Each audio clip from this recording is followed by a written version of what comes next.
දැන් මම මේක දවස් කීපයක් බලාගෙන හිටියා ජනාධිපතිතුමා පාර්ලිමේන්තුවට එන්නේ ජාතික වශයෙන් වැදගත්කමක් තියෙන යම්කිසි දැනුවත් කිරීමක් සිද්ධ කරන්න.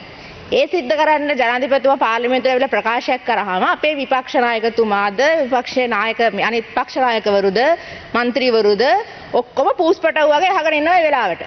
හා ජනාධිපතිතුමනි ඕ ජනාධිපතිතුමනි කියලා අහන් ඉන්න එක තමයි ඒ වෙලාවට කරන්නේ. ජනාධිපතිතුමා නැගිටලා ගියාට පස්සේ තමයි මෙතන සිංහව මතුවෙන්නේ.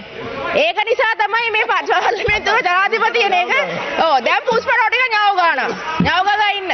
ජනාධිපතිතුමා පාර්ලිමේන්තුවේ එකට තමයි මේ විපක්ෂයට දෙන ලොකුම ප්‍රශ්නේ. හරිද?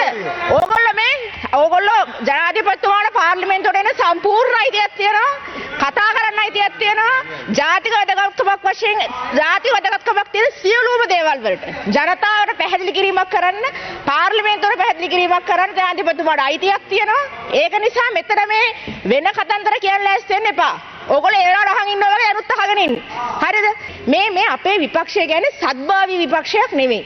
මේ විපක්ෂයට අවශ්‍ය රජයේ මොකක් හරි වැරද්දක් තියෙනවා නම් ඒක පෙන්වා දීමට හෝ මේක මේ නැවතත් අපි හැමතිස්සෙම කියන්නේ අපිට වඩා ශිෂ්ට වෙන්න කියලා. අපිට වඩා ශිෂ්ට වෙන්න නෙමෙයි මේගොල්ලන්ට උනන්දුව තියෙන්නේ. මේගොල්ලෝ මොකද්ද මේ කියන්නේ? දැන් මොනවද මේගොල්ලෝ කියන්නේ? මේගොල්ලෝ කියනවා අසූචි නැවත් කාලා බලලද තීරණය කළේ. දැන් අසූචි නැවක් ලංකාවට ආවේ නැද්ද? ආවේ නැද්ද? ඒ මොකද්ද වර්ධන ප්‍රශ්නේ? අසූචි නැවක් ලංකාවට ආවේ නැද්ද? ආවේ නැද්ද? ඒකද මේ කියන්නේ? මේ විපක්ෂයේ മന്ത്രിවරු අද උදේ ඉඳන් ඒකද කියන්නේ?